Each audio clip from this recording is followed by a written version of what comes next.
क्या आपको पता है कि डायबिटीज किस बेसिस पर डायग्नोस किया जाता है? यानी कि ब्लड में एग्जैक्टली कितनी शुगर होनी चाहिए, खाने से पहले हो या खाने के बाद हो, उस लेवल को हम लोग कह सकते हैं कि इसे डायबिटीज है या नहीं है।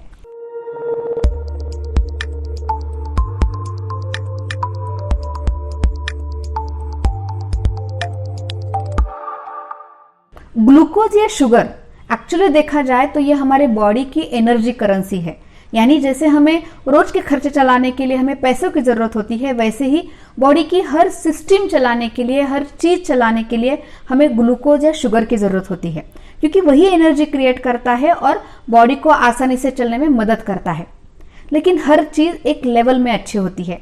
जब यही ग्लूकोज लेवल जब बॉडी में, ब्लड में बढ़ने लगता है तो उसकी वजह से जो बीमारी पैदा होती है उसे हम लोग कहते हैं डायबिटीज। एग्जैक्टली कितने लेवल को या कौन से ब्लड शुगर लेवल को डायबिटीज कहा जाता है, इसके जो क्राइटेरियाज है ये वर्ल्ड वाइड बहुत सोच समझ के बनाए हैं।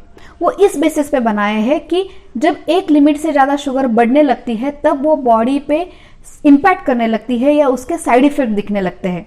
वो बॉडी में माइक्रो और मैक्रोवैस्कुलर सिस्टम पे इंपैक्ट करता है, यानी जो खून की छोटी नसें हैं और बड़ी नसें हैं उन पे इंपैक्ट करता है, और इसकी वजह से हमारी आंखें, किडनी, हमारा हार्ट, हमारी ब्रेन की नसिकाएं, इन सब पे इंपैक्ट होकर अलग अलग बीमारियों की शुरुआत हो सकती है। और इसीलिए शुगर को एक लेवल में मेंटेन रखना बहुत जरूरी है। तो क्या आपको पता है कि एग्जैक्टली कौन सी शुगर लेवल को हम लोग डायबिटीज है या नहीं है ये कहते हैं? आगे बढ़ने से पहले मैं हूं आपकी doctor Sushma Jadhav, consulting physician, और ये जो मेरा हेल्थ सेवी चैनल है उसके थ्रू हम लोग हर हफ्ते एक ही बहुत ही इंटरेस्टिंग टॉपिक पे साइंटिफिक इन्फॉर्मेशन आपके लिए लेके आते हैं। तो इन वीडियोस को लाइक करना, चैनल को सब्सक्राइब करना और ये जो बेल नोटिफिकेशन का आइकॉन है उसे जरूर दबाइए, ताकि जब भी नया वीडियो रिलीज होगा आप तक वो जरूर पहुंच जाएगा। तो अब आते हैं नॉर्मल ब्लड शुगर लेवल कितना होना चाहिए उसके बारे में। हम लोग नॉर्मल ब्लड शुगर लेवल या डायबिटीज की टेस्ट, इसे समझने के लिए हम लोग 3 टेस्ट के बारे में बात करते हैं। सबसे पहली बात है कि ब्लड शुगर लेवल जो है हम लोग को बिना खाए खाली पेट करके देखना होता है, जिसे हम लोग ब्लड शुगर फास्टिंग कहते हैं।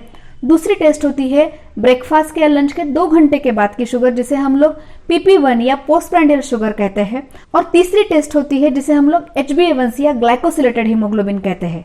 ये जो HbA1c होता है वो हमें रफली पिछले 3 महीनों में हमारा ब्लड शुगर एग्जैक्टली कौन से एवरेज में रह चुका है उस एवरेज के बारे में परसेंटेज में बताता है। जब फास्टिंग ब्लड शुगर लेवल 126 से ज्यादा है खाने के बाद, या जो PP1 कहते हैं हम लोग या पोस्टप्रांडियल शुगर कहते हैं, जब वो 200 से ज्यादा है और अगर HbA1c 6.5% से ज्यादा है, तो इन लेवल को हम लोग कहते हैं कि एक व्यक्ति को डायबिटीज शुरू हो चुका है। यानी हमारा जो फास्टिंग शुगर है वो 126 से नीचे रहना चाहिए, PP1 जो है या खाने के बाद का 200 के नीचे रहना चाहिए, और HbA1c हमें 6.5 के नीचे रखना चाहिए। लेकिन उसमें भी एक छोटा सा ट्विस्ट है। तो गाइडलाइंस के हिसाब से हमें अपनी फास्टिंग शुगर जो है वो 100 से नीचे रखनी चाहिए।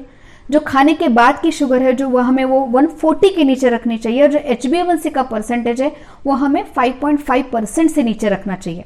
अभी हम लोग इस चीज को सिंप्लीफाई करके बात करते हैं। अगर हमारी शुगर 100 से नीचे है, 140 से नीचे है और HbA1c 5.5 से नीचे है, तो आप एब्सोल्युटली नॉर्मल लेवल पे हो। लेकिन अगर हमारी शुगर 126 से ज्यादा है, 200 से ज्यादा है और 6.5 से ज्यादा HbA1c है, तो हमें श्योर शॉट डायबिटीज है। तो फिर इन दोनों के बीच के रेंज का क्या? अगर आप इन दोनों के रेंज में आपका ब्लड शुगर लेवल है तो आप प्री डायबिटीज कैटेगरी में आते हैं। यानी ऐसी कैटेगरी या ऐसी स्टेज, आपको इस वक्त डायबिटीज नहीं है लेकिन आप डायबिटीज की जर्नी आपकी शुरू हो चुकी है, या डायबिटीज होने की आप में बहुत ज्यादा रिस्क है।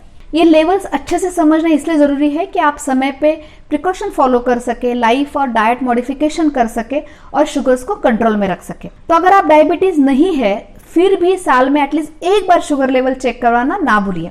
हम लोग अगले हफ्ते फिर मिलने वाले हैं। Take care.